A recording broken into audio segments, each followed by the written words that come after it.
I've got to ask you, obviously paddleboarding, is a big water sport for yourself. Yeah. Do you do any other water sports? It all started off from surfing and sailing. That was my main thing, where I came from. I'm from the surfing, I got into the paddleboarding, but coming from Bournemouth, you can't really do much surfing in the area. So on those flat days, I remember just seeing a guy on a paddleboard. I thought, that looks amazing. The guy looked like Jesus going across the water. I was like, who is this? What's he doing? So I went over to him, found out paddleboarding, and the first time I got on the board, it was absolutely amazing. Like that sense of freedom it brings, that connection to yourself, everything. It was unbelievable. It sort of changed my life, really. I've had a terrible experience of surfing. Oh, this is crease. Go on. So, by the way, Callum is the clumsiest man when it comes to like sports I've ever met by far. Yeah. So I went surfing for the first time with a couple of my mates. We just jumped in his camper van, drove down to somewhere in Devon, Sansom maybe. So I can't remember. Anyway, so I jumped straight in the water. Didn't really know which board I needed, so I just basically grabbed any board that was there. Jumped in, and one of my mates who I went down with is pretty experienced, so he was sort of giving me lessons. And so I went out to water, come back in, fell off. I must have fallen off about, like 15 times. Standard though, isn't it? It's very standard. Didn't really even get up, to be fair. So I say like I fell off, but I barely even got up. And then probably after about 45 minutes being in there, I went out, I come in, fell off, and I didn't understand anything to do with water safety at all. So I didn't like cover my head or anything. So I fell in, and then I come back up out the water, and my friend who was actually sort of giving me the lessons come in, saw me, jumped off his board backwards, kicked his board forward, and fucking nailed me square in the face. That's what this scar is here across my head. I'm all dazed, blacked out, sort of like come back around. And it didn't hurt, not because it didn't hurt, but just because the pure adrenaline hit me, sort of knocked out, come back around, and then look down, I've just got blood pissing down all over me. It was deep. Cut was deep. Real deep. And then I just wasn't really thinking, so I tried to get out of the water, and when you're holding your board and the wind's blow it in the wrong way and you're going with it, so I'm trying to get back up to shore, and the fucking wind is blowing me everywhere, and everyone's looking at me with like the blood's just like pissing out in the wind. I get back up, look in the mirror, I'm like, shit, that's actually really bad.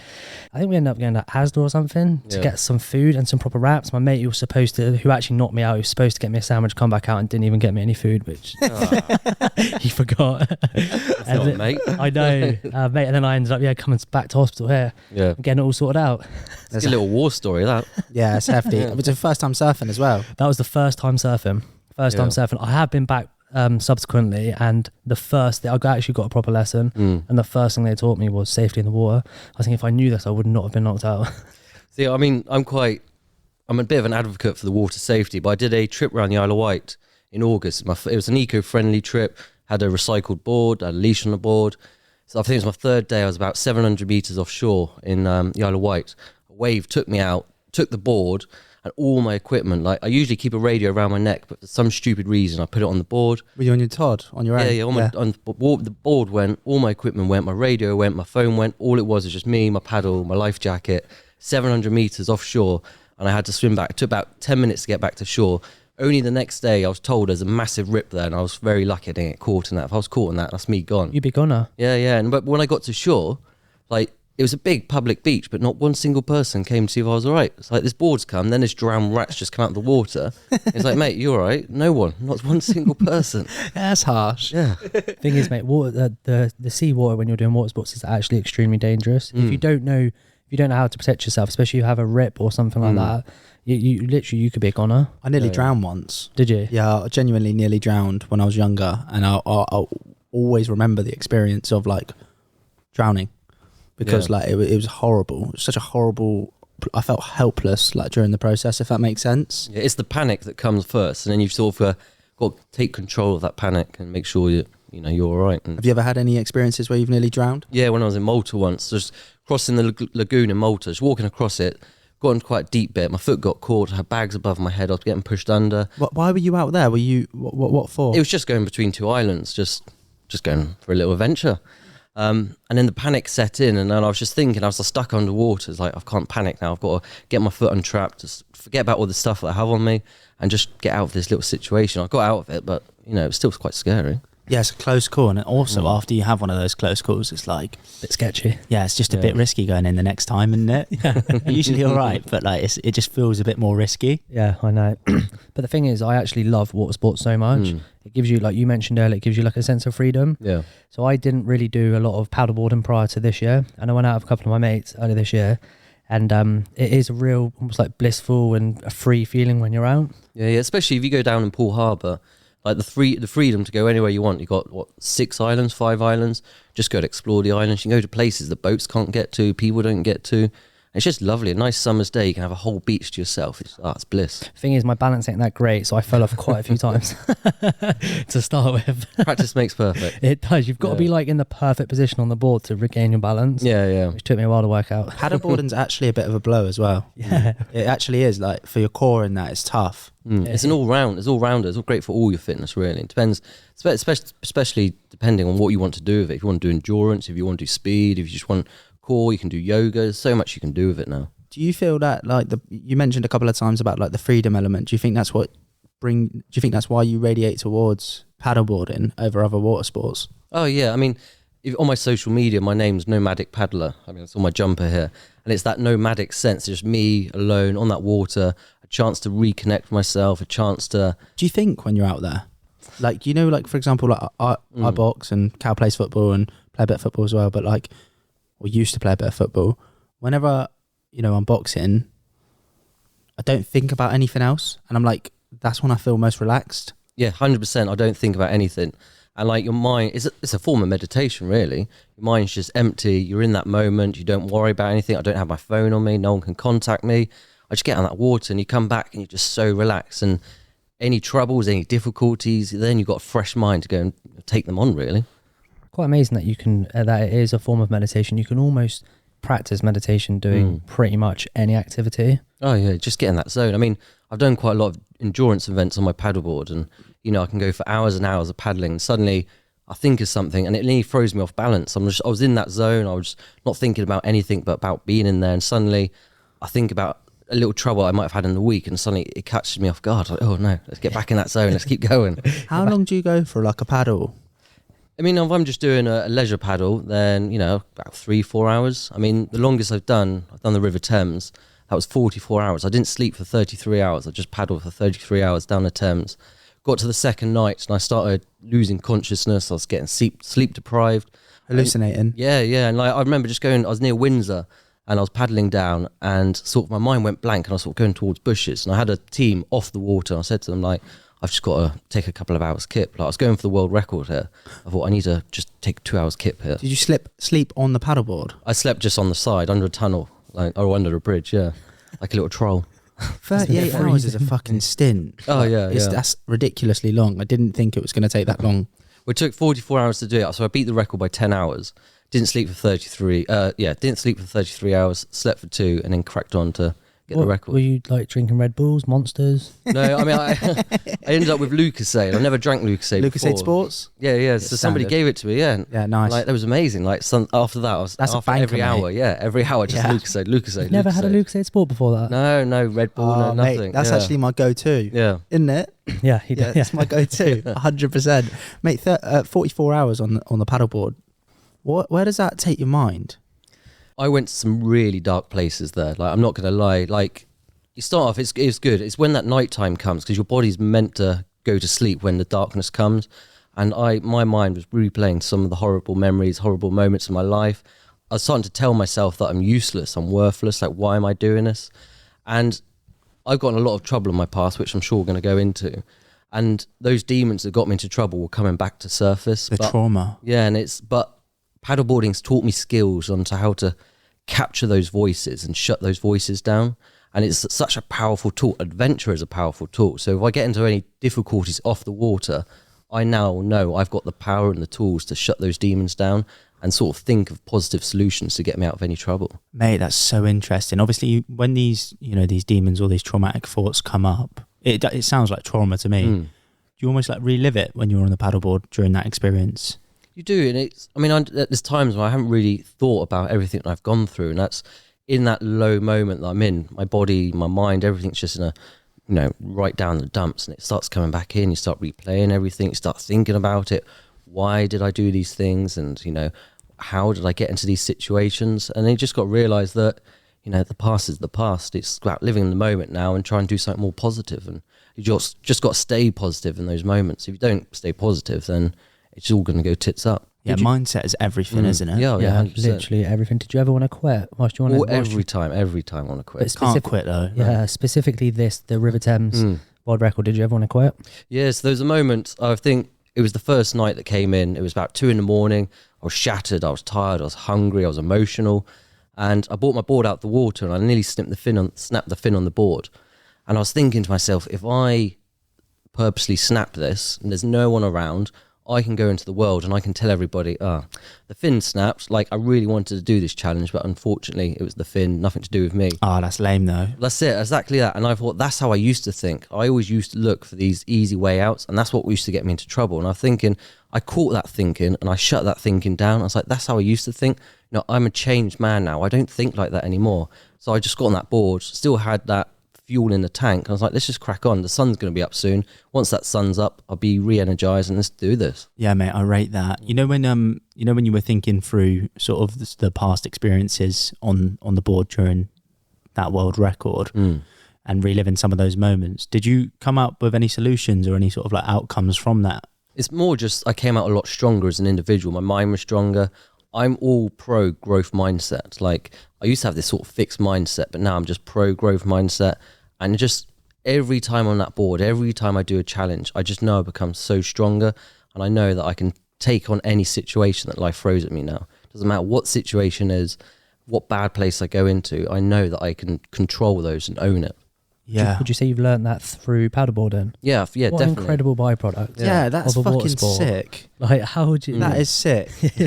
How would you ever think that a byproduct of doing a water sport would be just pure positivity and being able to get over any situation? It's almost just like long form meditation.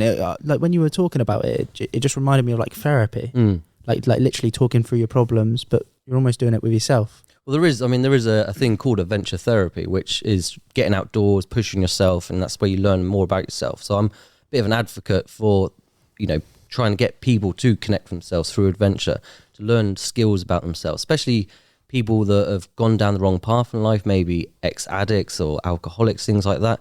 Get out on the water. It doesn't have to be in the water, just get outdoors. Reconnect with yourself. If you haven't run 5K before, go and have a 5K run. See what you learn.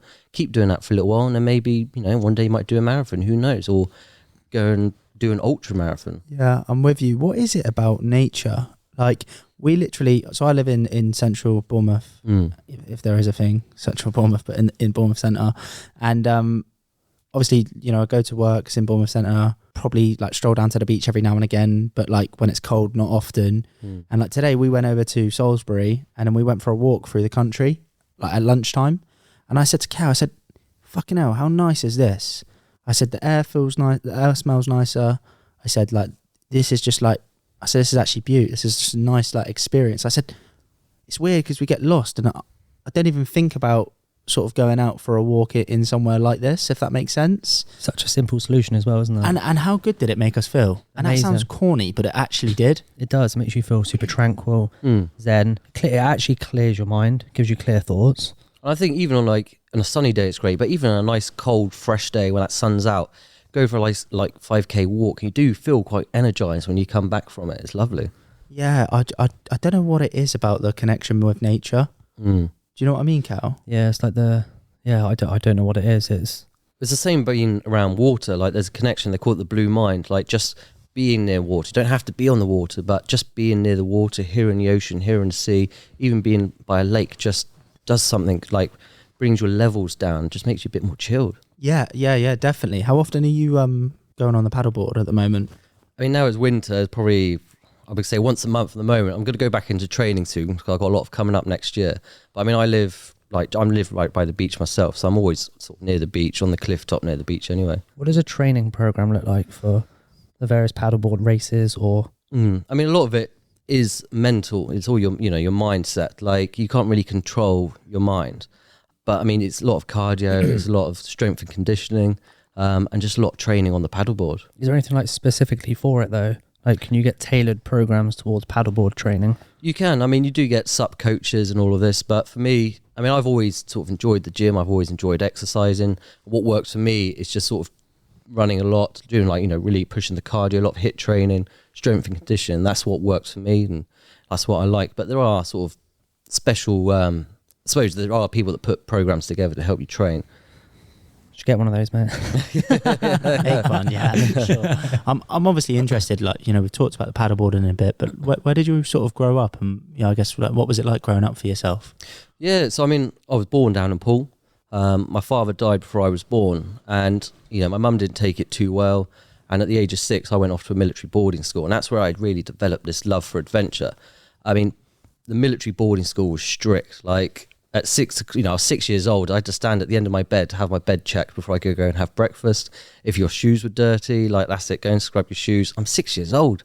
Like, no kid should be doing this. But do you have memories of that now? Yeah. Still, like, I look at my nephew who's 8 years old, and and I'm just always say to him, like, you were lucky. Like, you don't make your bed. Like, when I was your age, I had to stand at the end of my bed. If it wasn't made, it was unmade. Make it again, and then I could have my breakfast. Wow. But what was great about that boarding school, it was right in the middle of the countryside, and because we came from military parents, we had a lot of camouflage gear, so we'd run off into the woods, play army men, and then when it was like the weekends, the school bell would go and we'd have to go to bed, but we'd still be in the woods for about 2 hours making the teachers find us. Like, it was great. Like, they probably hated it, but it was just that sense of adventure, and that's when I knew adventure was such a good thing. It's what I loved. And I think for me, being outdoors, having these adventures when I was a kid, it was sort of replaced my father. Like, I've never had a father figure in my life. Don't know anything about that family, and I just feel like that's what it was for me. It was just something a bit more special than it was to my mates that I used to hang out with. What did a typical day look like at a military boarding school for a 6-year-old? I've never even heard of like military boarding schools. I have heard of them, but like, I didn't know they were like a thing in the UK. Yeah, I mean, so as I said, you wake up, you have to make your bed, you stand at the end of your bed, it gets checked. Then you have to go and queue for breakfast, and then you get your shoes checked, your hands checked to make sure your clothes are checked. And then it was just, it's just a normal school after that. I mean, it was strict. I mean, I remember one of my teachers saying, when you go to a secondary school, that secondary school is going to be a lot stricter. But that was a lie. That was the most strictest place I've ever been to in my life. Well, that's a lie, actually. There's other strict places. But, yeah. But, and then the weekends would come, and literally we would just go outside and hang out in the woods. It was, they had massive grounds here. So it'd make dens and just play in the woods, dress up in his army gear. I loved it. So how do you develop from there then? Obviously, you mentioned going into the secondary school, and how do you sort of get on academically at that point? Yeah, so from there, I mean, so at that boarding school, I'm dyslexic, and at that boarding school, they didn't really understand dyslexia. So I was at all the bottom classes, and sort of just forgotten about. And I went to my secondary school where they sort of focused on my dyslexia. So going from the bottom classes, I suddenly, because they knew I was dyslexic and they knew how to look after me and treat me, I was suddenly at the top of my classes. I've got A star in maths, I got A star in English, GCSEs. Like, if you came to me when I was at first school, they would never thought that at all. But when I went to the secondary school, that's where my love for sports really developed.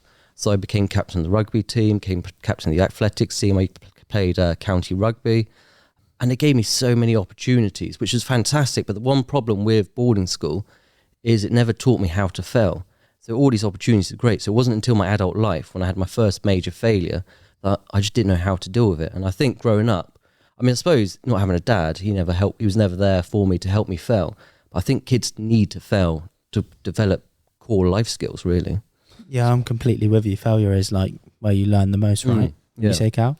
Yeah, definitely. Is it the secondary school you went to, was that relatively undisciplined? Compared to the first one, yes. They were going to tell me, like, they told me that, well, like the first one, like, this can be really strict, but I got there, it was nothing like the first one.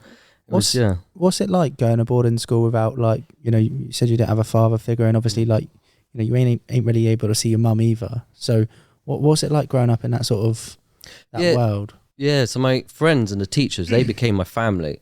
Like, if I had kids, I would probably send them to private school, but I wouldn't send them to boarding school because I missed out on that family bond. It wasn't until my adult life that I got a lot closer with my mum, my stepmum now, my brother. And it's a shame, really. Like, that's what it came to. And it has made me quite independent and not rely on my family so much, which I suppose did put a barrier between me and my family. Yeah, no, I can imagine. I think boarding school, like from an outsider's perspective, seems really fun because you're just with the boys all day. Yeah. Having sleepovers. But like at the same time, like you don't think about like the negatives of it. Like obviously not seeing your mum or your family. Like it's quite a lot to deal with at like that age, if that makes sense. It is, but what was good, like when the weekends came, instead of like people at my age when I was like 13, 14, instead of hanging outside a co-op or whatever you did at that age, you know, the school would try and do stuff for us, trying to put on sporting events or, you know, help you train for whatever you wanted to do. So if you came up with an idea, so I ended up joining the Army Cadets as well. Like they didn't have that, but they let me do it, and I did my Gold Duke of Edinburgh at that school. So they sort of have an idea. If you have an idea, then they would push for it, which was great. Give you those opportunities. So was the goal at that point to go into the army? Yeah, so when I was 17, I had my interview with the Royal Marines. The idea was go into the Royal Marines, get my officer training, and yeah, try and have a military career. I was also playing in a band at the same time, and the band were doing quite well. It's like, do I play in the band or do I go into the military? Because I didn't have my father around. He didn't push me to go to the military, but all my friends were like, go and live the rock and roll lifestyle, go and tour Europe, sleep with all these women, have fun. I was like, oh, that sounds much more fun. How can you not at that age as well? Like, it sounds much more fun. That's always a factor in there. Yeah. But yeah, and then so I ended up playing. Well, I played in the band. The band did quite well, and then I went from the boarding school. I ended up studying music. So did you decide at that point to go sort of into the music full time? Yeah. So the band we toured around Europe once. We played a few gigs. Yeah, we played on This Morning when I think I was 19. Studied music, and that went really well. Went to university to study radio production. Ended up starting my own online radio station, which went really well. What was the radio station like based on? It was an online radio station. So I launched it in Jersey. That's because that's where my brother lived, and I saw an opportunity to start this radio station. Jersey. So I started online, and literally within 2 weeks, I had about 5,000 followers or 5,000 unique listeners. I thought, this is amazing. So I kept it online. Started getting some big advertising contracts come in. So I had it for 5 years, but it just took over my life. And a company in France, they started a station of the same name called Surf FM. I went to sue them. So it's like, you know, it's copyright infringement. They came back, offered me a bit of money to buy it. I was like, yeah, you can have it. That's fine. Sold out. So, yeah, I was like, take that. That's fine. How much did they purchase you for? 20,000. 20,000. Yeah. Okay. So obviously that process of like 5 years of developing the radio station, are you playing in the band simultaneously at that point? Yeah, I was playing in a band. I was doing quite a bit of DJing as well. So I did 3 summers abroad as a DJ, which again, absolutely loved. And then eventually I was with a girlfriend and everything was sort of winding down, getting a little bit older. She started a career working in London and I didn't know what to do. So I went to London for her. And really, when I look back at it, that's probably the biggest mistake I ever made. But obviously when you're traveling with the band and obviously DJing, is this where you start partying a little bit? Yeah, I mean, I think that's my first taste of proper partying. Yeah. Which then obviously developed a lot more when I moved to London. What's the party lifestyle like being in the band rather than in the crowd? Oh, it's much better. I mean, it's like free booze, free everything, really. Absolutely loved it. So we toured with a band called Slash's Snake Pit, which is Slash from Guns N' Roses. Okay. So we never really hung out with him, but you got the kudos of supporting Slash from Guns N' Roses. So it's rock and roll, yeah? Yeah, yeah, very rock and roll. Yeah. Like, you know, I loved those days. Like, absolutely loved it all. Can you remember like one of the best concerts that you ever did? We were in where was it? Berlin. We did a gig. It was for FHM, and I remember we did a gig for FHM. It was a massive mansion, and it was the party afterwards. I don't know what happened that night, but I remember waking up by an indoor pool and I had about €1,000 in my pocket. I didn't take any cash out. I don't know how I got that money, but it's literally like it's in my pocket. I didn't steal it. Well, I don't think I stole it. I was going to say, sounds like you robbed it. I stole it. Like, but it was just like a scene from Hangover. Like waking up, it was a massive mansion. There's people just everywhere, half naked. I thought, I've got to get out of here. I've got to get a flight home. What's it feel like in the morning when we all know what it feels like after you've had a night out and you can't remember anything. But like being in that environment with like, you know, half naked people everywhere, £1,000 in your pocket, are you like panicking at that point? Oh, yeah, it's like, I don't know what happened. Like, how did I get this? Did I do some stupid dare? Have I like played poker somewhere? I have no idea what was going on. So I've just got to get out, got the boys, and we went. That's class. Yeah. So from that point, then you obviously mentioned that you winded that down and moved to London. Mm-hmm. So was there any sort of like internal friction winding it down? Because like living a rock and roll lifestyle probably at that point was like the dream for you. Yeah. Did you think you were going to be like, you know, like obviously touring with Guns N' Roses? Like, did you think you were going to be on that level at that point? So the band, it took us ages to get the 4-piece together, and it took us ages to get the drummer, and he was from Lithuania, and eventually he decided he had to go home. And my DJ was going quite well, our lead singer was doing quite well solo, and it's like, well, I'm going to do a bit more of the DJ, and he's going to go solo.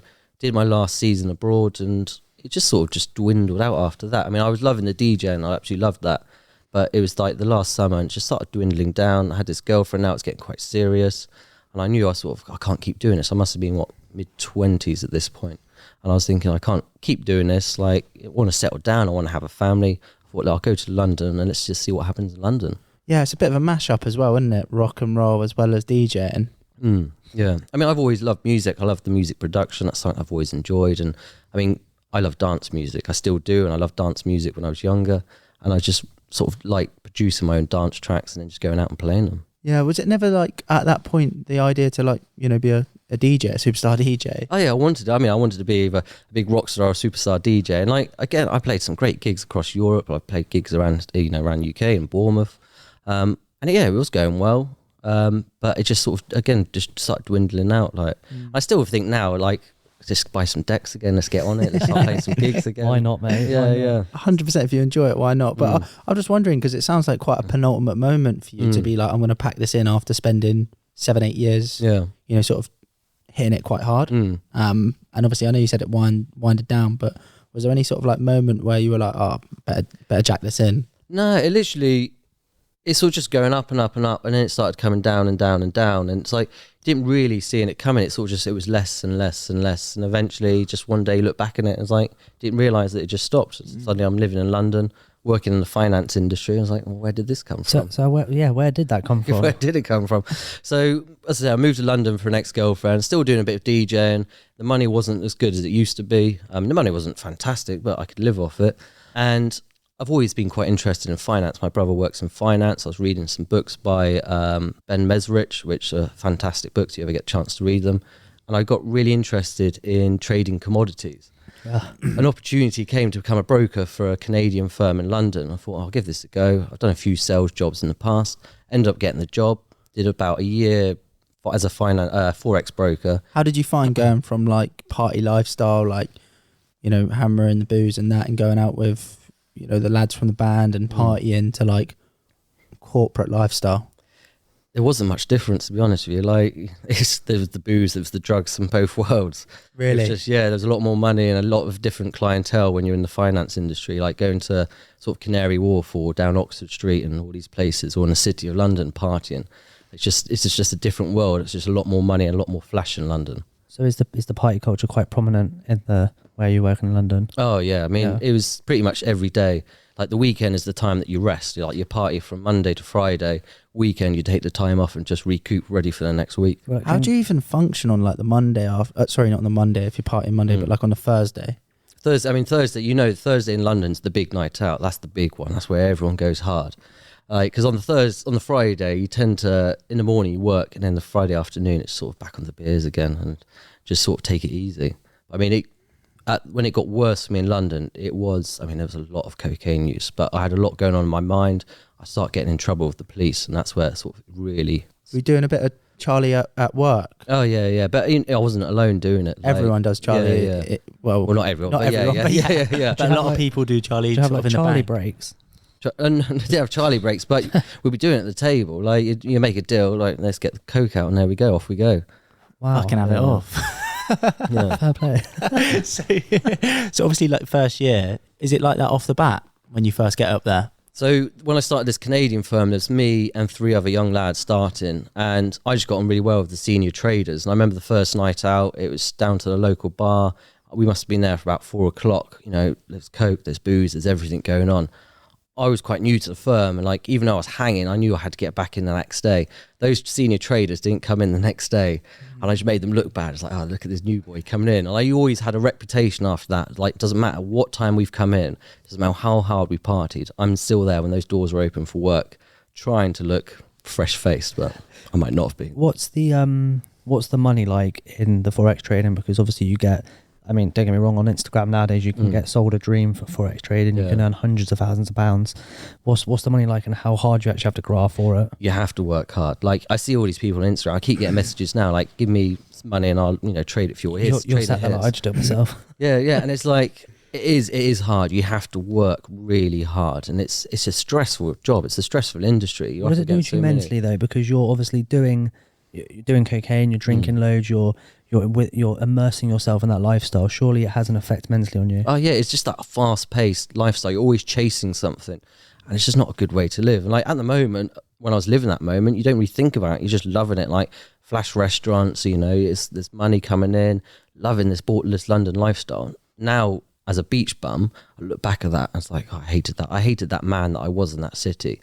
Like I was never really meant for that city. I was just quite good at what I was doing, but living by the beach, growing up by the beach, like that's where I belong. I belong outside. I belong on the water, not in London. No, yeah, I hear that, and obviously you had to go through that to understand that. All I can think of is like, Wolf of Wall Street. So the last firm that I was in, like Wolf of Wall Street came out, and I tell you what, like in that month, the amount of young lads that we had knocking our door is like, can we get a job in the city? Like we'd love to just start. We'd do anything. It's like that really changed. I can imagine like it wasn't just our firm. I imagine it's all the firms in London. Suddenly, it was all the Essex boys that were trying to get in. Like, they could sell ice to Egyptians. Do you think that film changed the culture within the trading office? Oh, 100%. Not just yours, but just in general. 100%. Like, I love The Wolf of Wall Street. It was a great film. It really is a great film. I love Jordan Belfort as well. Yeah. But I think that completely changed it. Like, they saw the lifestyle he was living, and like, I think people wanted a bit of that. They wanted to move to London, get a job in London, earn millions of pounds and just party hard.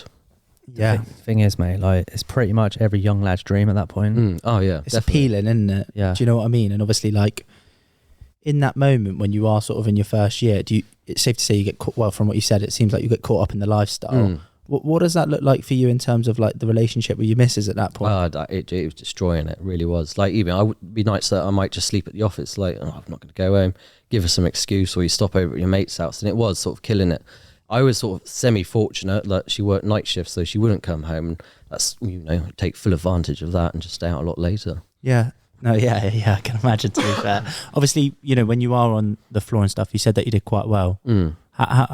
How is it like obviously transitioning from music and DJing to forex trading seems like quite a big jump. Yeah. Why do you think you like took it so well? I don't know. I mean, I've always sort of been a people's person. Like, I like to get involved. I'm quite an opportunist as well, and I'm really good at seeing opportunities and jumping on those opportunities. So when I was at the last firm in London, I just saw a gap in the market. So I was basically representing little bureau de change shops, so the people where you change your money. And eventually HSBC pulled the rug on all their bank accounts, so these guys couldn't trade their money anyway. Well, they couldn't break it, so they couldn't send it abroad. I happened to find a company in Malta that would help me out. So all these guys suddenly lost their bank accounts. I went to Malta. I was on holiday in Malta, and I was just chatting to a guy who had a firm out there, and I was like, could we not send you the money in Malta and then we send it abroad? And it's like this. I don't think that there's an issue here. Like, it is sort of, there's a loophole. That's what it was. We got one guy and we sent 100,000 over. We did all the checks and it was fine. I was like, this is good. So suddenly this guy that was sending loads of money abroad, he could only use Western Union. Western Union take about 1,000 points off the interbank rate where you change your money. I could suddenly take 500 points, undercut Western Union and send it abroad. So the word started getting out. I started getting more of these little independent shops coming to me, and that's when it started doing really well. I started making a lot of money. But at this point, I was already in trouble with the police. So even though I was making good money, I had something going on in my mind, thinking like I could be going to prison here. Unfinance related, that was. So just to pull back on that, what's the commission like for those deals? What are you earning on each deal? Each deal, yeah. So when that last firm, I was 50% commission. That's all I took. So even though I might be so let's say, 10 grand deal, I'll be taking 5 grand. The biggest paycheck I ever had was £30,000 in one deal. Yeah. Oh, mate, that's sweet, isn't it? Yeah. I think if I carried on doing what I was doing, I'd easily be a millionaire now. Like, easily being a millionaire. So dead. From the party. Yeah. So obviously, let's just pull it back. So the first year, relationship's not going great with the missus. you're hammering sort of the party lifestyle, but also hammering the floor. Yeah. How does that sort of transition to sort of the second year and moving through the ranks there? Yes, I mean, the first few years that it was in working for Firma, was the Canadian firm I was working with. It was going well. Then I just got my Forex license, like my trading license. Right. So is that like the next step to commodities trading? Yeah. So I'm a novice, by the way. Yeah, that's fine. So when you're a broker, you're moving money. So if you want to send money to France, you come to me, I'll get you the best rate, I'll send you the money. So doing that for a few years, you start making a name for yourself. Your boss like, okay, let's take this to the next level. You get your licenses. The next thing, you've got 10 grand. Do you remember getting your licenses? Yeah, I mean, you have to do, is it the ACCA? Was it ACCA? It's like an accountancy qualification nearly. It was like an accountancy qualification. But I did that, and you get certificate, and then that's it. I can start trading people's money. Did you have a big party after? Well, yeah, we went out, yeah. But so once you got your license, you can then give me, say, £10,000, and then I can then go to the market, and I will then buy currencies and move it around for you and try and get the best rate and just make profit for you and me and everyone. It's interesting, isn't it, Cal? You obviously you're interested in the Forex market. I dabbled in it a little bit. I didn't do too well, to be honest with you, mate. Yeah. I think I sort of was trading on the lower time frames. I did I think I started on 5 minutes, and I went all the way down to the seconds. Yeah. I was working at the same time. I didn't realise how you had to be there all the time. It's in and out. When you're trading on the low time frames. And mate, I'm not exactly that bullish as well, so it didn't really suit me. Yeah, how important on that is the personality traits to the trades? You've just got it's a risk opportunity or an opportunist and a risk taker. So I like dealing with sub-Saharan currencies. Nobody would touch those. What I mean by that is the African currencies. They are so volatile. And what I loved about the sub-Saharan currencies is where everyone's reading the markets, I would be reading the weather reports that are coming into Africa. So it's a tea plantation is going to be wiped out. Then I know that tea is going to skyrocket. So there's an opportunity for the currencies. Money's going to go up in that country. So then if someone's giving me some money, I'll say, well, I've read this morning. This is going to happen. Then it happens, and we've already got the currency. It's great. Now let's get rid of that currency and let's go to the next thing. How What would you define your personality traits? Obviously, when you play sport, and we've talked about this previously on the podcast, your personality traits sort of come through with your sport, depending on what it is. What were your personality traits that were coming through on the floor?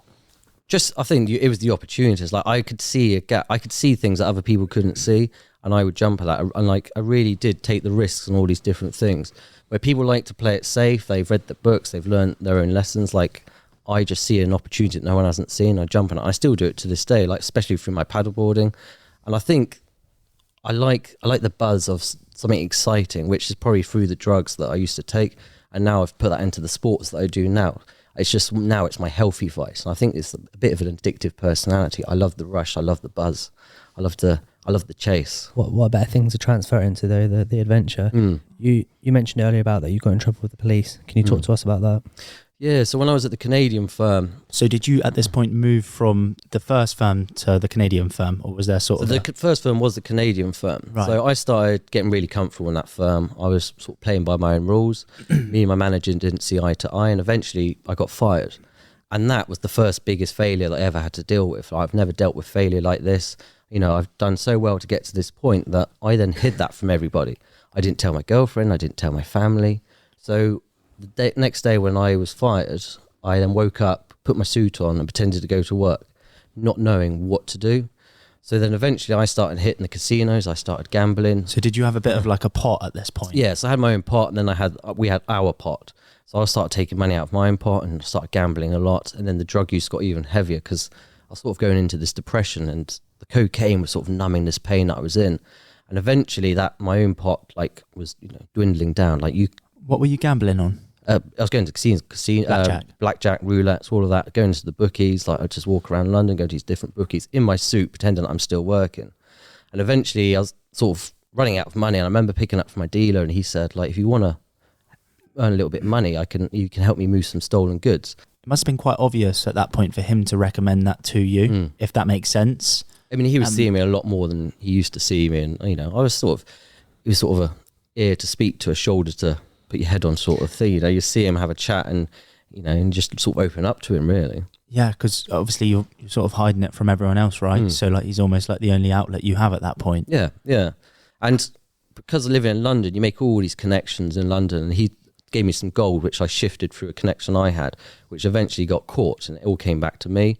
So then I got arrested for handling stolen goods. Which was gold, right? Gold, yeah. Okay. How much gold?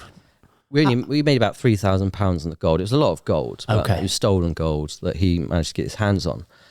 And when I got arrested, like the policeman told me, like, you're going to jail for this. At this, I didn't know anyone's committed crime. I don't know anything about the criminal world.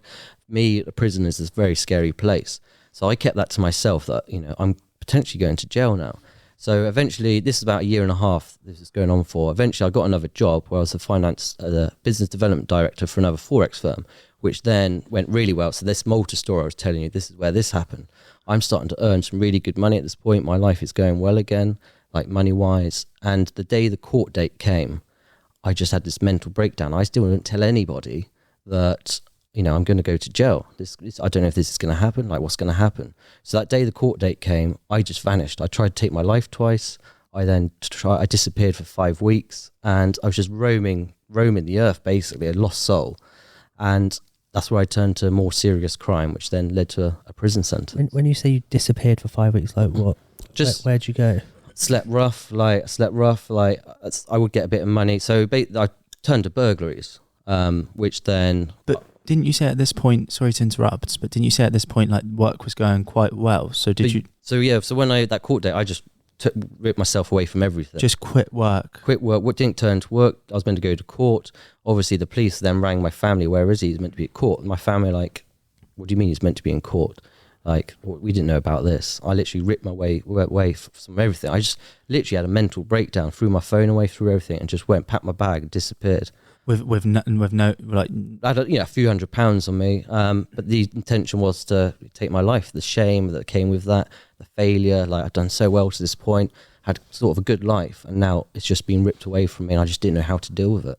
Did you ever try and take your life? Yeah, twice, and thank God I was unsuccessful. So during that 5 week period? Yeah, literally in sort of the first few days when I disappeared. How did you go about that? Was it like a premeditated thought, or was it like, I'm just...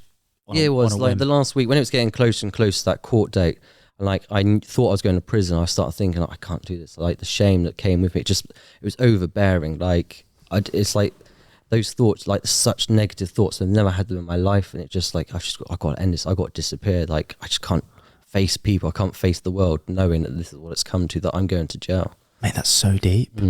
Yeah, it was horrible, absolutely horrible. Yeah. I wish it upon no one. So why didn't you do it in the end? What did you? Were you conscious to the thoughts? No, I did. So I took a load of pills. Like, I think it didn't work. And then I tried to hang myself. And I went to the New Forest, tried to hang myself. The branch snapped, and literally, I was in a drunken stupor. That's right, yeah. And I was just there. Literally, after that happened, just for 24 hours, just sitting in the forest, like, just didn't know what to do. What were you even thinking? I don't know. Like, it was just a haze. I don't think I was thinking. Like, I was broken. Like the lowest of the lowest. Like, it was a horrendous place to be. And after that, I sort of got up and just sort of started roaming. And an opportunity came where I saw an opportunity to enter a house and end up burgling the house, get a bit of money. After wandering during the 5 week period? Yeah. And then, so then I was sort of living rough. I lived in hostels for a bit, and eventually I was caught by the police. So the police were looking for me to face my court date, not knowing what happened. But when they caught me, I had some stolen goods on me again from the burglaries, which then linked to burglaries. So then I got sentenced to a 3-year prison sentence for burglary. What would have the original sentence be if you had just... It would have been community service. But I had this policeman literally hounding me every few days, like, you need to face up. Because I wasn't telling him, I was going no comment. So he was putting the pressure on me to talk. And he was saying, like, you're going to jail. Like, I was like, oh no, I'm not going to talk then, am I? I'm not going to do anything. And when it came to, it would have been a community service. That was it. Wow. When you look back at that period of your life, the 2 times that you tried to take your life and it didn't eventually happen, do you ever see that as a sign? Because I doubt there's many people out there that might try it twice in 2 different ways and it somehow doesn't happen. And the branch snapped. Yeah, and the first one, obviously, you take the pills and nothing happens. Living the life I live now, definitely that was a sign back then. Like, it was a wake-up call. Now I look at it, it's like, you've still got more to do with your life, that this isn't the end. And the worst thing is, like, I talked to my family about it now, and they said, you should just come to us. Like, we'd have helped you out. Might not be able to help you out financially, but as a family, we could have sat down and sorted this out together. But I didn't see it like that back then. Oh, it's strange in hindsight, isn't it? But like also like it's almost because you've built up a penultimate moment in your head, and like you said earlier, like the power of the mind. Yeah, it's come to like such a huge moment, but in reality, if you just worked it through and sat down with a family, in hindsight, it would have probably been all right. Yeah. Probably got some community service and a slap on the wrist. Yeah, and then could probably move back down to Bournemouth and live a nice life. Yeah, it's such a strange shift as well, because like you're living the high life in central London. Business is going really well in terms of obviously like the commissions and sort of having a niche in terms of like what you had looked at in terms of opportunities, and then you go from that to sleeping rough to burglaries.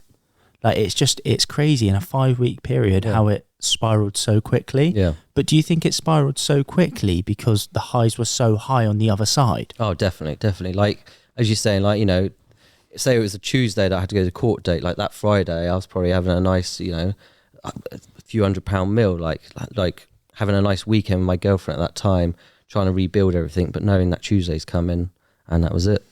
Yeah, it's crazy because like the shift is so dramatic. Yeah. In such a short spell as well, don't you think, Cal? Yeah, I know. And like, was it how mentally bearing was it living with that whilst trying to live a normal life, especially spending time with your girlfriend? It's just a pressure cooker, and I think that's when that court date came. That pressure cooker blew, and that's what just sent me doolally really, and sent me down this spiral.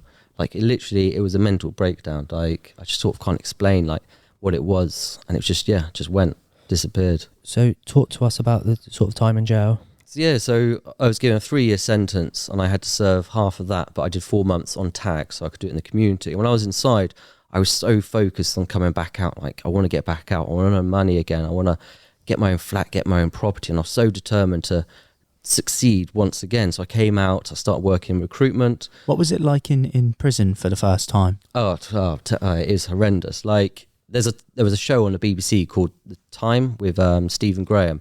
That is how prison is. Like, he got a few bits that we don't get in prison, but that is exactly how it is. And talk to us about what that looks like. Yeah, so I was sentenced straight to prison, so there was no chance. When I got arrested, I went on to remand, straight in the prison cell. So I went to a South London prison, and I remember crying, like in the van. I was crying. I thought, I'm going to go into prison. I got to wipe away these tears. I got to man up.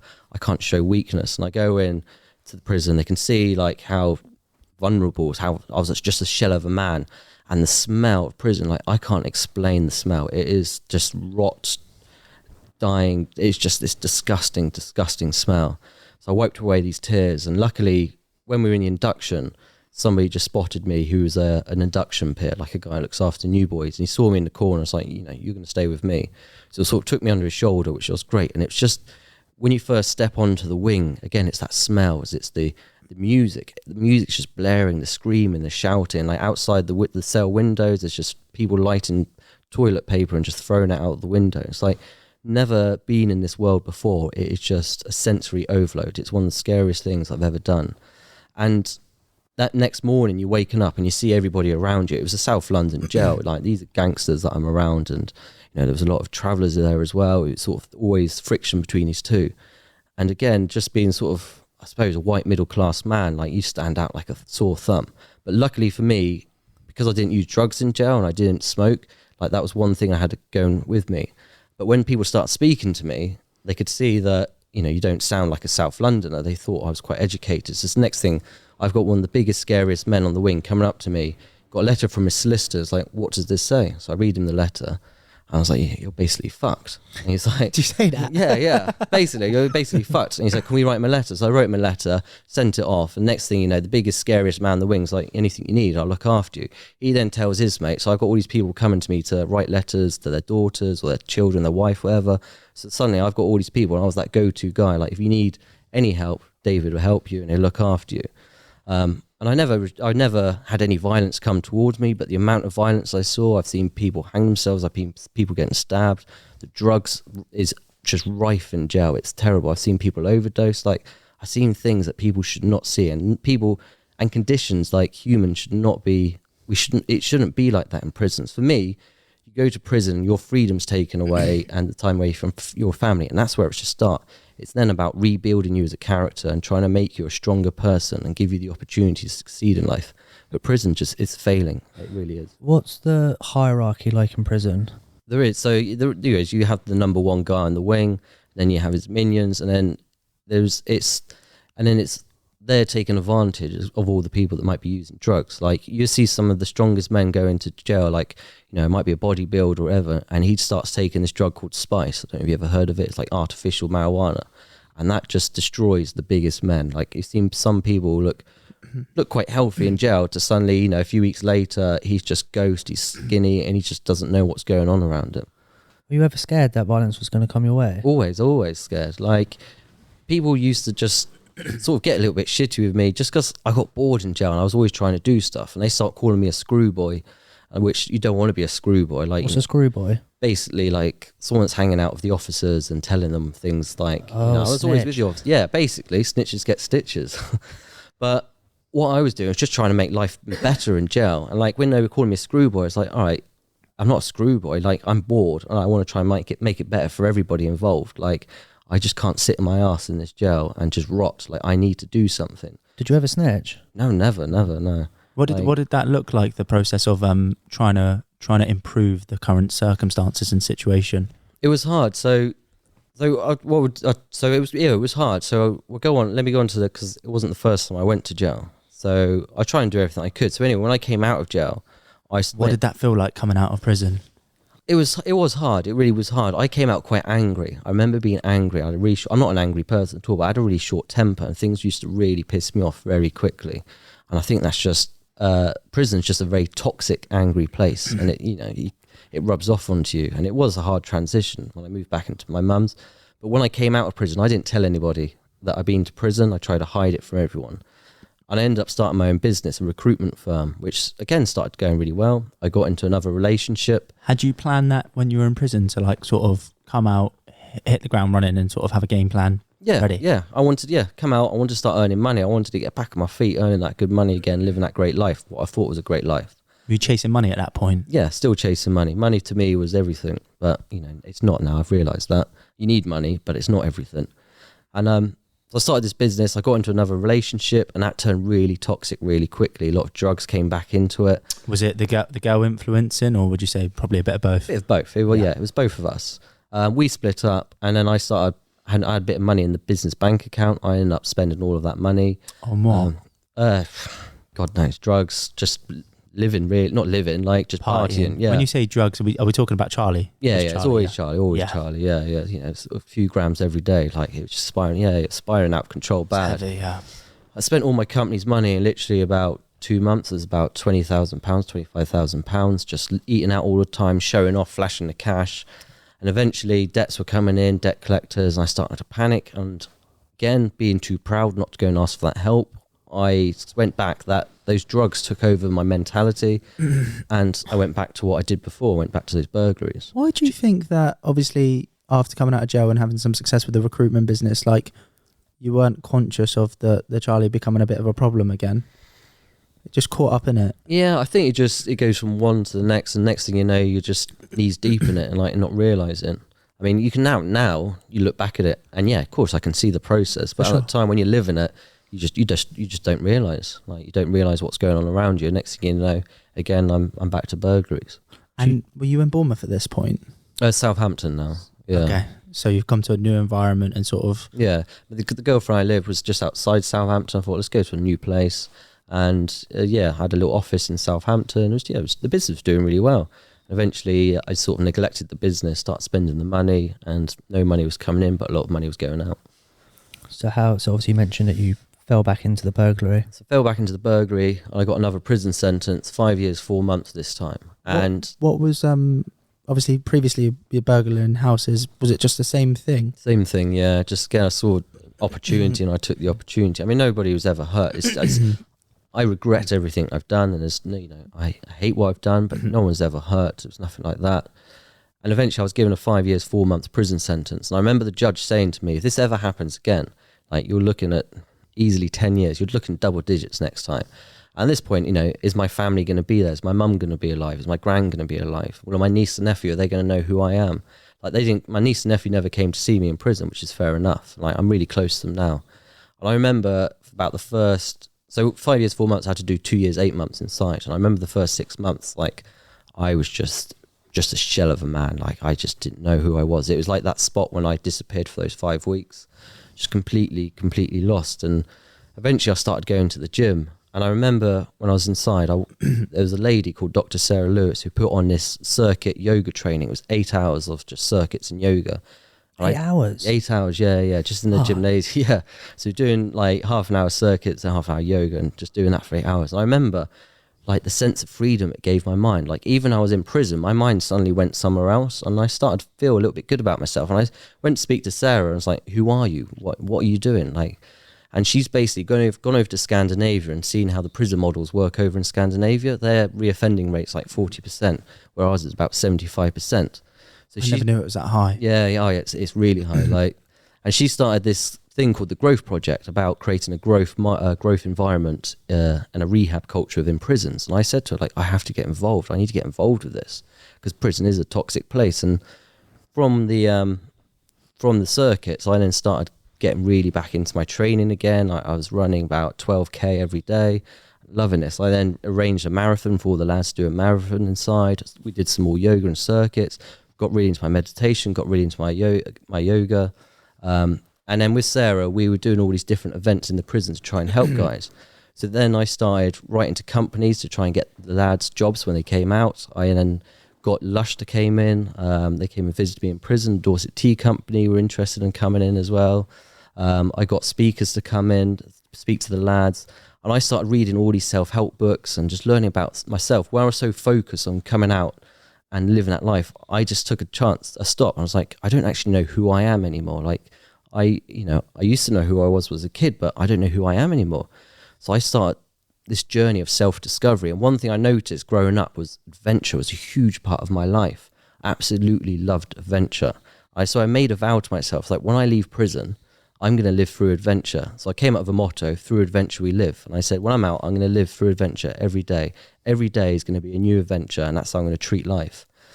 And my mum would be sending me paddleboarding magazines. She'd be sending me surfing magazines. And I see all these amazing things paddleboarders and surfers are doing. I was like, I want a bit of that. So I came up with an idea. I was like, when I leave prison, I'm going to go and paddleboard the 4 longest lakes in the UK, and I'm going to set 4 world records. So then when I was in prison, I spoke to one of the PTs. He was an inmate as well. And he started putting a training program together for me. I was training. And I remember speaking to some of the staff. I spoke to some of the lads, and I was like, when I'm out, I'm going to go and paddleboard these 4 longest lakes. And they pretty much all said to me, it's like, why are you daydreaming? Like, you're a prisoner. You'll always be a prisoner. Like, you'll never change. And I was like, no, I'm going to change. Like, you know, this isn't my defining moment in life. It's my lowest point in life. But why can't my biggest failure in life turn around and become my biggest success? I am much more than this prison cell. Like, just because, you know, I've committed a crime, like, I'm not a criminal. I'm a person who's committed a crime. And that's who we are. We need to remember that. And I'd say 95% of all the lads and the women that are in prison didn't one day wake up to commit a crime. There's factors that led to that. For me, it was the drugs, losing the job, the gambling. That's why I committed my crime. Nobody just wakes up and goes, you know what, I'm just going to be a scumbag and can commit a crime. There are scumbags in there, don't get me wrong. But I'd say 95% of those people don't. And I kept training. Lockdown came in when I was inside. I stopped. I came out of prison during lockdown, so straight out to another prison sentence. How long were you in prison for the second time? 2 years, 8 months. Like, big stretch this time. Like, and one thing people ask me is, like, did I sort of let prison? What's the word? Did you get accustomed to prison? I was like, no. Institutionalized? That's the one. Institutionalized. That's the one. Yeah. I was like, no, because I think the moment you get institutionalized, you let the prison take you over, and that's when you let prison win and let the system win. And I was like, I'm never going to let that happen. My mind's always going to be outside of prison. That's why I used to write these letters and try and just learn. I kept learning. It's the only time in your life you're given so much time, so much opportunity to learn. So I was just learning whatever I could, getting books, reading so much, writing. And people needed to do that. So when I came out... If you don't mind me asking, at that point, what did you learn about yourself? It was just, I mean, for one thing, is I am the opportunities. And it's just learning what my red flags are and what my green flags are. And just learn, like, one of the biggest things that I did learn, like asking for help, like one of the biggest, bravest, the most scariest things you can ever do in your life is just ask for help. Like, it's such a simple factor. Like, I close up, and like, I learnt not to close up anymore. I learnt to question my thoughts, used to question everything, decisions I make, anything I do, just learn who I was, what my tics were. Like, when I look back to London life, I was just stumbling day to day, spending the money. Like, I never took an opportunity to reconnect myself. And still, to this day, I'm always connecting myself. I'm always checking in with myself, which I think we all need to do. Are you spiritual? I've always sort of been semi-spiritual, and I think that second stretch of prison really helped me open up more spiritually. Yeah. What does spirituality mean to you? It's just about being one with yourself and understanding who you are and just embracing life. I think that's all it is. Like, it's not believing higher powers. Like, I got really into Buddhism when I was in there. I'd start going to the Buddhist chaplains like once every week and doing my meditation. And I think when I was reading all these Buddhism books, I was like, it's just a practical guide to life. Yeah. Like, it doesn't have to believe in all the Buddhism. It's just about being nice, being kind, getting in touch with yourself. Like, it's just a book to live in a great life. Why Buddhism, David? I think it was that spirituality. Like, when I started reading these books, like, I suppose I wanted to connect to something, some religion. I wanted some little purpose in my life. And I thought, out of all the different religions I got access to, I thought Buddhism's the one that interested me the most. It was always interested me. I thought, I'll give this a go. I'll sort of spend time, learn the lessons and hear about everything. And when I started learning, I was like, it's just a practical way of living life. Like, I sort of living by it already to a certain extent. I thought, well, let's just continue to live by this now then. You can almost use it as like an inner operating system. Yeah, that's exactly what it is, really. Like, just refrain from evil, do good, and connect with yourself. Yeah. Karma. Yeah. What did you actually specifically learn though from studying Buddhism? Because Buddhism is such a broad subject. You mentioned obviously you read a few books, but like what takes did you get from it? I think the main thing is always just to reconnect myself. Like, when you're feeling out of sorts at some point, you need to take that time, just to be mindful, just let your body be, and just realize, just clear your mind. If there's any negative thoughts going in, just see why they're negative and just eradicating those negative thoughts. Like, forget about the past, forget about the future, just live in the present. I think we all need to do that. I think so many people are so focused and stuck about the future or even the past. Like, my past is my past. I can't change that. That's done now. Future's coming. I don't know what the future holds. Let's just enjoy the moments that I've got now and just live every day when it comes. It's so difficult living in the present moment though. It is, especially, I mean, in there it was a lot easier but now with technology and everything, it is really hard. And I try to do it, and don't get me wrong, I do get wrapped up in the future and everything, but I do try to just stay grounded and, just keep knowing who I am. What does time mean to you now that you've spent so long in prison where you had it in abundance? Yeah, time is precious. Like, we don't have a lot of time, but it is really precious, and you need to not waste any opportunities now. I try not to waste any time. And it does upset me when people have been given good opportunities in life and they do let time just slip away when they're not making the most of us. Human beings are fantastic people. Like, we as a species are amazing. We can do some amazing things, and it doesn't matter what cards you've been dealt with. You need to take the reins and take control of your life. Don't let any factor in your life hold you back. Don't come up with excuses. If you want to live a great life, then that's down to you. We can all live amazing, fulfilling lives. We just need to take control of our own lives and not let anybody else tell us or dictate us what to do. So is that what you decided to do after the second stretch in prison? Well, especially when I was told, like, I'm going to be a prisoner the rest of my life. My prison number is who I am. I was like, no, I'm not. Like, I'm going to go out there. I'm going to go and paddleboard these four longest lakes. I'm going to live through adventure, and I'm going to embrace life. And that's sort of what I'm doing now. So when you came out of prison, it was the lockdown. What happened from there? So I came out of prison. My mum met me at the gates, sprayed me with disinfectant to give me a hug, obviously because of COVID. How does that feel, seeing your mum when you come out of jail? It was absolutely amazing. Like, obviously my mum came to visit me, but actually seeing her on the other side of the fence was just absolutely amazing. Like, it's an emotional time knowing, like, life is about to start again.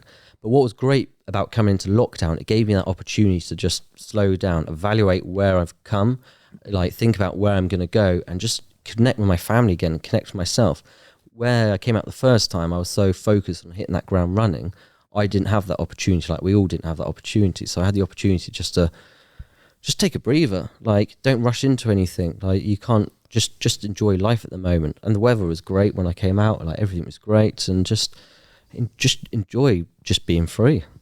What was the general consensus like when you come out? Because you've obviously been in prison a few times, so you're probably known as a bit of a criminal. So when you've come out, well, how did everyone sort of treat you? How did you manage to fit back in just to like normal society? Yeah, I mean, so this time I've owned it. Like, I didn't own it the first time. I've owned it. Like, what I've done, and I can't change that.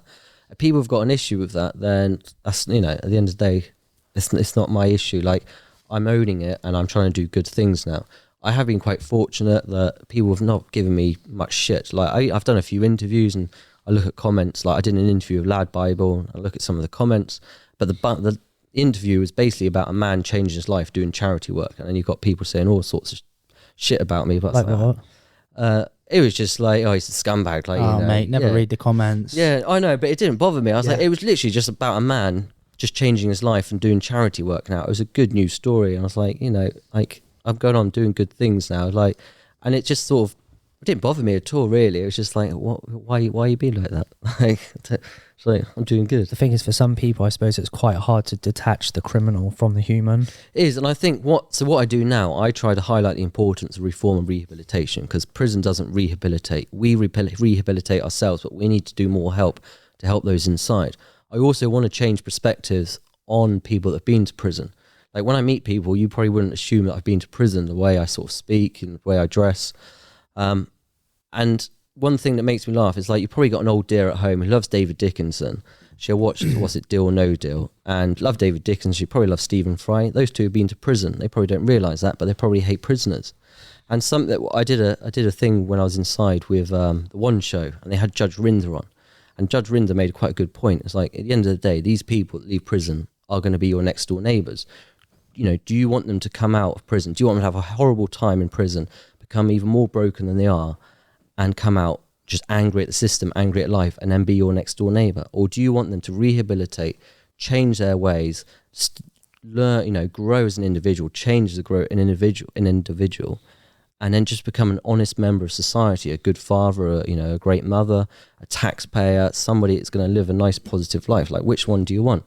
Like, that's what we need to do in prison. So we need to create these rehab cultures to help these people come out and be upstanding members of society. Yeah, that makes complete sense, right? Rather than, you know, the opposite. Yeah. I mean, the way I look at it, if I was a victim, like, what would I want? Would I want the person who committed the crime against me to just suffer for the rest of his life? Or would I want him to change his way, like, do his punishment? I accept my punishment. I hold my hands up. What I did was wrong and I deserve prison. Like, but I'm taking the opportunity to change my life. And what would I want if I had a victim? If I had someone to commit a crime with me, would I want them to do their time, own up, think about what they've done, and now come up and live a good life, a life that, you know, that they can be proud of? Yeah, 100%. So obviously, how does that look when you do come out of jail? Yeah, I mean, you know, I was sort of a fortunate one. I just owned it, and I was given the opportunity. So when I met this Dr. Sarah Lewis inside, did a lot of work with her, and she said, when you come out, like, there's a job for you as a consultant for the criminal justice system. And eventually, after COVID died down, I started working for Sarah full time as a consultant for the criminal justice system. So I started putting reports together about the criminal justice system, different areas. These were going to, like, the police commissioner. These were going to the Ministry of Justice, things like that. And it's basically giving the guys and girls inside a voice to be heard, to help change the system, which has been good. However, I feel like I was banging my head up against the wall and I was against the Ministry of Justice. I feel like what I do through my venturing, my paddleboarding, my speaking, I tend to make more of a difference, I think, when I'm going that way. Why is that? Why do you think you're banging your head against the wall? The thing that really annoys me is, like, you get these prison ministers, and you get, like, the Minister of Justice. Like, they've never been to prison. They've probably never stepped foot in a prison. They don't know how the system works. Like, you need somebody who's in power, who knows the system. Like, he's been there, he or she's been there. They've lived it. They know what needs to change. Like, it's just a tick boxing exercise up in the government. Like, they're not really that interested. That's how it looks like, you know, being on both sides now. Like, that's how I feel. Like, they're just ticking the boxes. They don't actually care. How long have you been sort of consulting for? About a year and a half now. Okay, so we're still quite new to it, or quite fresh to it, if that makes sense. I think someone says, what could you do to change? Like, as a prisoner, you don't get voting rights. There's 88,000 people inside. I think if you gave all those 88,000 people voting rights, for anyone that's going to come and wants to become Prime Minister, you suddenly got 88,000 new votes, you're then going to suddenly try and do what you can to help those guys inside to try and get those votes. It's like, well, you know, if I become prime minister, I'm going to do this and this and this to support those in prison to try and help change their lives. Then those 88,000 people are like, actually, I like what he's saying about me and my current situation. You get my vote. Hopefully then the prime minister comes in, puts those plans into action and tries to bring down that reoffending rate. I suppose as well, it gives like a byproduct of that as well, is that it gives the criminals a sense of belonging in society whilst being inside. That's it, because you are, you know, taken away from everything, and there is no sense of belonging. Like, you are forgotten about until you come back out. It's such a weird thing to think about, that they, like you mentioned earlier, they just tick boxes, because they must just look at people inside as just criminals. So they can't, if they were to vote one way against the grain, they would either lose their power or they would get, you know, like chucked out. That's it. And I think most of society these days just sees them as criminals. Like, I've met some decent guys inside who've just made some bad decisions. Like, there's some decent people inside who just need a little bit of guidance, a little bit of help. Or at the same time, you know, they might have been abandoned as a child. They've gone through the care system. No one's ever shown them any love or care. So they think their whole life that they're just a piece of shit. And the moment you start showing a bit of humanity, like, suddenly a light goes on in their head and like, oh, actually, like, why are you being nice to me? Like, do I deserve this niceness? Okay, I do. Like, all right, let me start change my ways and my attitude. And next thing you know, like, this guy's got a nice job, works 9 to 5. He's met a decent girl. He's got kids now and living a good life. Where do you think the drive comes from to help people? Because, like, obviously you've done whatever you've done, but you've come out and, like, you by the sounds of it, the forefront of your mind is just to help the people that are still in there. Like, where does the drive come from? I don't know. I've always liked helping people. Like, I mean, back in the sports days, I was captain of the 2 teams. Like, I've just liked being there for people. I like helping people. I don't know where it is. I suppose there is an element there from where I've grown up, about having a father and being on my own, or feeling like I've been on my own. I just like to help those that might be feeling in the same situation. They might be feeling alone and need a little bit of guidance, a little bit of help. Like, I just like to do my bit and try and help someone if I can. Yeah, that's fair. 100%. No, I'm completely with you on that. Obviously, you mentioned about the paddleboarding. Yeah. So, you know, you had a lot of naysayers when you were in prison telling you weren't able to do the paddleboarding. Yeah. Do you get straight back on the board when you come out? No. So it came out and Boris Johnson didn't allow water sports. Like, I think it was the first 2 months. So I just went back into the running. I was doing 10 miles every 4 days, day off, 10 miles, doing that. And then that day that Boris Johnson said you can go paddleboarding, I went down to Poole Harbour with my board. I think it was about 6 a.m, got out into Poole Harbour and there was nobody around. Like, I had the whole harbour to myself. And when I was on that board, I just knew that the old me was coming back. That boy who loved adventure, a boy that loved being outdoors. Like, that's me. This is me coming back. And just gave me that fire to, like, let's go and do this. We made a promise to myself when I was inside to paddleboard four of the longest lakes. Let's go and give this a go. Let's go and try and get 4 world records. You know, I've been out for a year. Let's do this. So talk us through the world records. Talk us through all 4 of them. Yeah, so went to Scotland was my first one on their longest lake. So did you have to get a team together to support you with this? Yeah, so I had one member of my team and I had a camper van. So drove up to Scotland. And I remember just getting there. It was in the middle of the Highlands, Loch Orr, and it's a really eerie place, like really eerie. And I remember just being on the loch the first morning, just, you know, this is the first biggest challenge I've ever done in my life, like something like this sporting challenge. And those thoughts did start coming, like, oh, like starting to get nervous, like, should I be doing this? Like, why am I here? Like, how am I here? And everything. And I just got in that water and I put my head down and I got to the other end and I got my first world record. Like, all those thoughts just went and I had this fire in my belly, just like, right, that was day 1. Day 2, we got to get to England now to go and do Loch Orr. On the way down, the camper van broke down and I managed to just limp into Loch Orr, and it was in limp mode, the VW camper van we had. And I was thinking, I don't know if I'm going to be able to do this. It wasn't until 11 o'clock that next day that the camper van got fixed. Went on to Loch Orr, went and paddled, not Loch Orr, sorry, Lake Windermere, did Lake Windermere. After that, went to Liverpool, just waiting for the ferry. And like, Loch Ness in Northern Ireland is a massive, massive lake. Like, it's called an inland sea. And I mentally prepared myself for this lake. And I remember speaking to this sweet old Irish lady, and she was telling her what I was doing. And she started telling me all the horror stories about this lake, like the disappearing paddlers, like the changing weather systems, like these 9-foot waves that just appear on the lake. Not really what I you was want. like, yeah, I was like, what's going on here? Anyway, I remember getting to Loch Ness the next day and I'm looking out there. I was like, this is huge. This is a huge, huge lake. And I got to the middle of the loch and literally anywhere you look, you can't see land. And that's a weird experience in itself. When you paddle off the coast, there's always coast one side and the sea the other side. And I remember got in the middle, the waves start picking up, the clouds are coming in, and I just remember this sweet old Irish lady from the night before, all these horror stories. I was like, oh, here we go, this is going to happen, isn't it? But I was thinking, I've got all the safety equipment, I am fine, like, I'll be okay.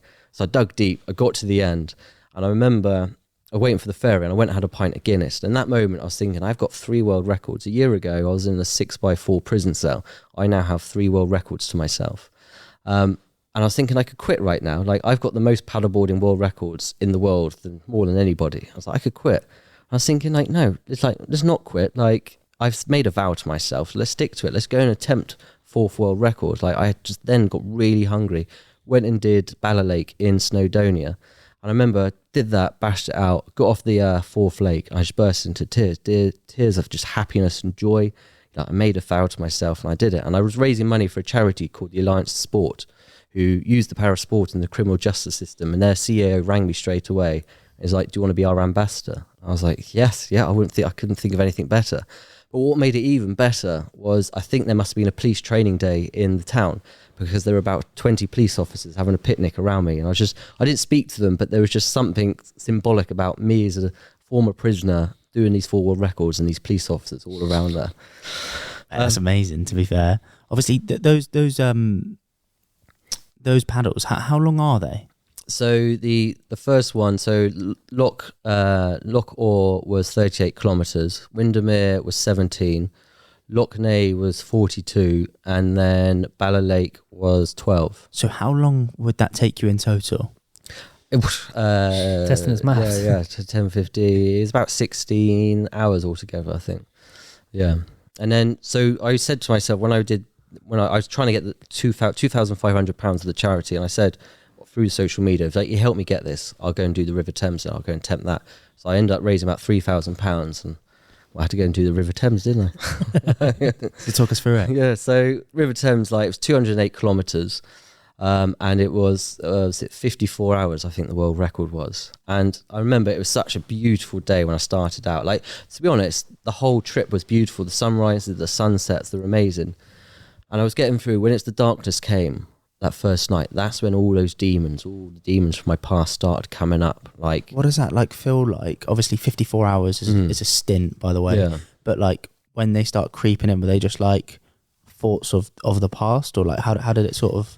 It was thoughts of the past. It was sort of those thoughts back to when I was on the run, like, you're just worthless, you're a nobody, like, and it's like, you know, you've been to prison, like, why are you doing this? Why do you think you deserve this? Isn't it weird that like your mind was asking you those questions? Like, yeah, it is. It's like, it's such a strange thought now, like looking at it. Like I've had it before, and we've talked about it previously, where I've had like self-doubt in my head and things questioning myself, and I've got to be like, mate, shut up, like crack on, like just get on with it, like forget about those thoughts. But like, why does your mind do that? Yeah. I think everyone has it. Like, that's what I'm saying. Yeah. Like job interviews 100%. or, you know, first date, anything like that.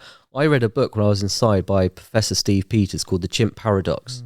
Yeah, and the whole concept is you got a chimp in your chimp in your head, and those self-doubts is your chimp telling you. And like if you get in an argument with your missus or something, and you shout at her, that's your chimp doing it. That's not who you are. So it's understanding and realizing that that's your chimp doing it. So it's just, once you can capture those thoughts, you put that chimp back in the box, you take control, feed him a banana, and then crack on and do what you want to do and be the person you're meant to be. The thing is, it's like finding ways to capture the thoughts. That's what I'm sure a lot of people find difficult. It is, and it's taken me a long time. Like, I'm quite good at doing it now, like capture it, because I've just gone through it so many times. But it's just being mindful, and I think it's back to sort of the Buddhism, really, like being mindful, let it come and just let it go again.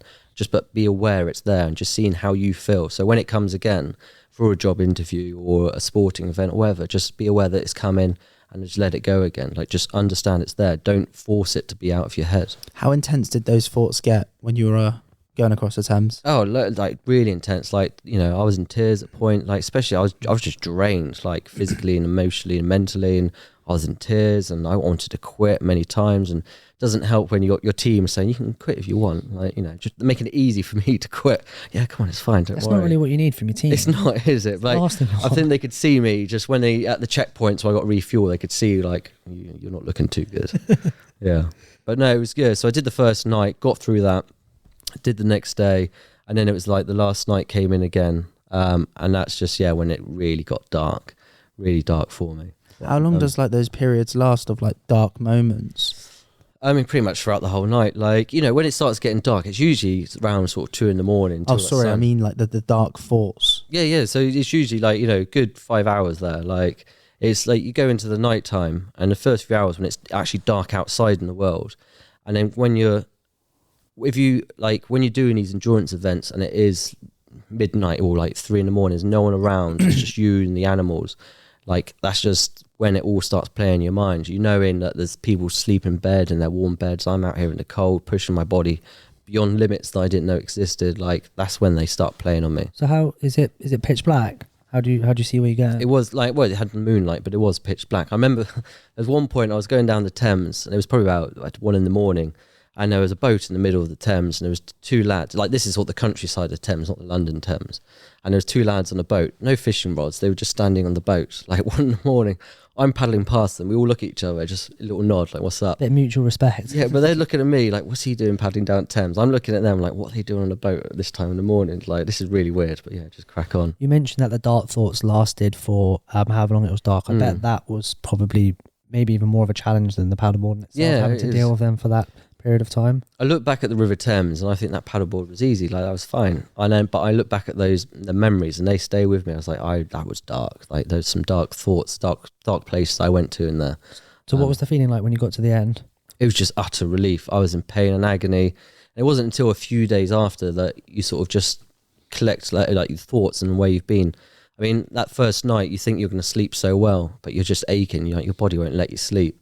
And I couldn't take any food in that last sort of few hours, couldn't take any water. It wasn't until a few days later when the dust had settled, everyone said congratulations, and it's just thinking like, yeah, like that was emotional, that was deep, because I'm on my own out there and I can't really share those thoughts with people. Like, I can talk to people about it, but no one else has experienced it with me. So I'm there just sort of analysing what happened in there, and then just thinking about those moments, those thoughts did come, and like, what did I do to question those thoughts? Like, how did I question them?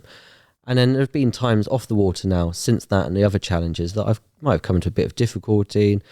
My old way of handling it was run away or bury my head. Now it's like, face it on. I can do that.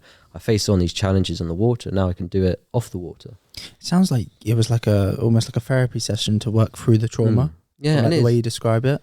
It is, and like now and again, I know my head gets a little bit cloudy. I just feel a little bit heavy. I suppose emotionally, like the mental health side of things. Like, and I just need to get out there. And I just need to go and push myself. So I might go and do a 50k run. I might go and do, a 40k paddle, just to push myself to those boundaries again. Just to let all that stress, let all that relief out, and reconnect myself. Yeah, it's almost like escapism, right? As well, like just. Take yourself out of the situation, hit the 50k run, push yourself to the limits, let all that nasty energy out, and just sort of hit in a productive way through fitness. It is, and I think a lot of people sort of said to me, well, that would have been the point that, maybe I've got a couple of grams of coke or, gone on a binger. That's what I would have probably done back in the olden days, but it's now like, let's do it the healthy way. You've got a healthy vice now, so go out and do your adventure or your endurance event to just connect with yourself again. You mentioned that there was a couple more challenges that you did after the River Thames. Yeah, so I then came up with an idea. I thought, done those 4 challenges, and I was really enjoying what this is doing. Like, the world records was just the cherry on the cake. But there's a guy called Nick Butter who's run a marathon in every country in the world. I was thinking, if he can run a marathon in every country in the world, like, why can't I paddleboard the longest lake in every country in the world? So I came up with an idea called the Untamed Beast, where the idea is to paddleboard the longest lake in every country in the world. So from Thames, I went to Southern Ireland and I did their longest lake, Loch Corrib. How long is that? That was 40 kilometres, that one. How long does that take? That one was 5.5 hours I did that. And that was a beautiful location there. And the wind came against me, and that was the point where I got challenged when that wind was against me, and I wasn't moving anywhere for about 40 minutes, just on this one spot. If I stop paddling, I'm going back about 500 meters in a couple of seconds. And I was just struggling. And the way I got over that was I screamed, like, there was no one around. I just let it all out in a scream, just as loud as I could, and just let it all out, and it just revitalized myself. Like, come on, like, let's go and do this. And I did that. Then an opportunity came with another a paddleboard company who paid for me to go do the Loch Ness, which I did February this year. And then with the Untamed Beast, the idea is I want to do 33 lakes in 33 countries in Europe in 66 days. But there's one European country that I had to go and tick off the list to claim Europe, which was Iceland, which I did 6 weeks ago. Went to Iceland to do their longest lake, and Iceland was absolutely stunning. Like, I got first stage frostbite, so at the moment I can't feel my fingertips. Like, fucking hell. Yeah, trauma nerve damage, they call it. Like, talking to the doctors, it might never fully come back. But when it gets cold, like, it hurts at the moment. But that was amazing. And how long was that one? That was 28 kilometers. That one, which I did in 4 hours 45. And it was amazing. The conditions were perfect, and it wasn't right till the end where the wind changed. And the moment the sun went behind the mountains, the temperature just dropped. I mean, Iceland's cold anyway. I mean, it's in the name, isn't it? Yeah. But the moment that sun went behind the mountains, like, it just dropped, and that's where my hands went. And I got off the water. My current girlfriend was with me at the time, and just sort of, she's a nurse, got me out of all my wet clothes and just put the body warmer around me, gave me a bottle of whiskey. Whiskey? Yeah. I usually have a bottle of Prosecco or something to pop at the end of all these challenges, but Iceland is very expensive, and there was a free bottle of whiskey with the apartment we got, so I drank that to warm me up. And yeah, it was absolutely beautiful. The surroundings around the mountains, the snow. I was on my own on this lake. Like, it was just utter bliss, absolute bliss. What was the hardest lake that you did out of those 33? Probably Loch Ness, I think, was the hardest. But I can't pronounce the Icelandic lake, but the one in Iceland was the proudest achievement that I've done. Like, I've been out now just over 2 years, and to go from a former prisoner to be paddleboarding for my 8th world record in Iceland, like, and being paid for it to go to Iceland. I didn't pay for this. I got sponsors to pay for me. Like, that's such an amazing journey, personal journey, to go that far. That's a huge achievement in such a short amount of time, mate. And like, I was just so proud of myself, and that was the proudest. Like, I go into the first 4 lakes I paid for myself, and I started to make a name for myself, and people started to get interested. But I could paddle to Scotland. Drive to Scotland, drive to England, but to fly to Iceland, to get accommodation and all this, like, that was just huge achievement. Like, really chuffed with that. What a fucking U-turn that is. Yeah. Do you know what I mean? And it shows that it's achievable for anyone, right? As long as they put their mind to it. Well, that's it. That's what I'm saying. Like, it doesn't matter what cards you've been dealt with in life. The only people that can control your life is yourself. And it doesn't, like, there's always a chance to turn your life around. It doesn't matter how old you are. It doesn't matter what state you are in life. Like, if you're stuck in a rut, you've got to try and recognize you're in that rut and just take control, own it, and you can do anything you want to do in life. Like, you really can. You can solve any problem if you really face it head on, right? Yeah, you can. You really can. You just got to take your head out of the sand, and that's where I always went wrong. I put my head in the sand, like, just I've done it as well. I think everyone does it. We do. And, like, don't get me wrong, but I can feel my head go in the sand sometimes. You just want to ignore it, right? Rather than facing it, like, head on. And if you just fucking did that email or spoke to that person or spoke to your family in regards to the situation, regardless of the magnitude of it, it would actually, it is solvable. It is, and it's never as bad as you think. I know, yeah, it's weird, isn't it? Yeah. I don't know why, as humans, we do that. Just like, I suppose it's a form of escapism as well, isn't it? But like, just like, it's never as bad as you expect it to be. No, never. You literally just blow it into some enormous problem or some enormous situation, which rarely happens. I've never I haven't experienced the things on the magnitude that my mind's allowed me to imagine for it. Yeah. I suppose it's the chimp, like you said earlier. Yeah. It's almost like that chimp telling you what's actually going to happen, whereas realistically that never really happens. So I wonder if it's anything to do with modern society and, seeing everybody on social media. And you look at social media, don't you, and you see these people living these great lives, and you just suddenly think, like, oh, I'm not good enough to leave these lives. It's bullshit, though. It's 100%. It's all bullshit. I think the less you put on social media, the better life you're living.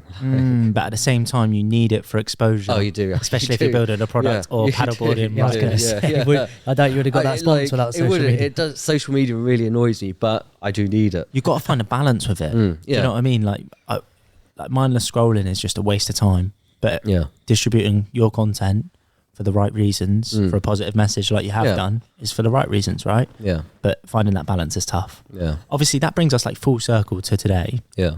What's next in the chapter for yourself? So in February, I'm doing a 24-hour paddle just for a local charity. I was just speaking to them, like they're a great charity. They're called the Water Sports Library, and they're doing a lot to help the cost of living crisis for local homes, local families and all that. So I thought, you know what, I'm going to get to my board. I'll do a 24-hour paddle. And then in March, I'm going to go across Europe to do these, or March or April, to do this 33 world records in 66 days.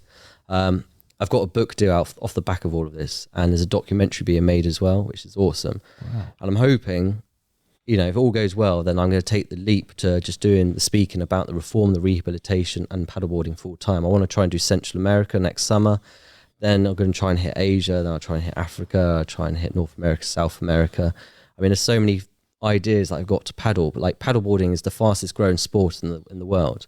And the touring and exploration, the adventure side of the sport, we haven't even hit the peak of it yet. And like, I'm just trying to push the sport out there, push my message out there, and just sort of lead from the front. There's some great guys out there doing some great work in paddleboarding. And I just would love to be amongst those guys. Mate, that's amazing. I was just literally thinking, imagine a paddleboard in South America. That would be unreal, wouldn't it? Oh yeah. They like, I've got all the lakes. Like I've got a board at home, all the different lakes in all the different countries. I mean, in Europe, I think it's 45 European countries. So there's certain countries that don't have a lake, like Andorra, Malta. But it'd be great one day to maybe paddleboard around Malta. So I'm going to do all the main lakes that I can do in all these countries, and then I'll think about trying to paddleboard in every country in the world after that. What about all the animals in the lakes in Africa and South America? Yeah, that is a bit. That's a bit shady.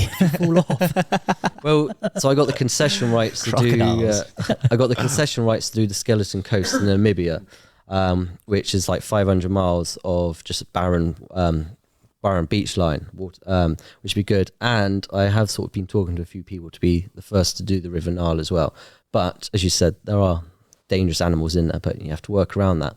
But when I've been speaking to some firms to help me do the River Nile, it's about 180,000 to do it, and about 30,000 of that goes on security and intel. It's more people are gonna like take you hostage. They're talking about having an armed guard in front of me, so an armed patrol in front of me, an armed patrol behind me, and just have these checkpoints where they meet me, and if I get into trouble, quick radio, armed response. There you go.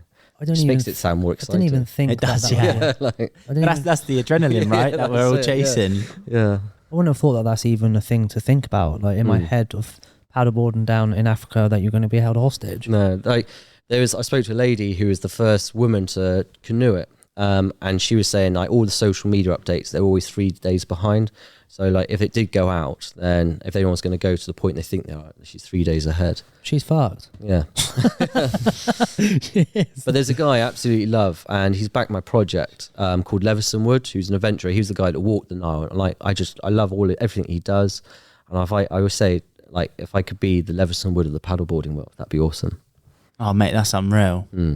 You've got some really, really cool morals. Since coming out of prison, you sound like you've changed so much as a person. That's it. And like I do a lot of youth work now, so I do some work for a school down in Boscombe, like just to try and help those kids like that struggle in mainstream education, like just to sort of learn core life skills away from education. Like, so for me, it's through the paddleboarding, through the venture, try and help guys that are coming out of prison.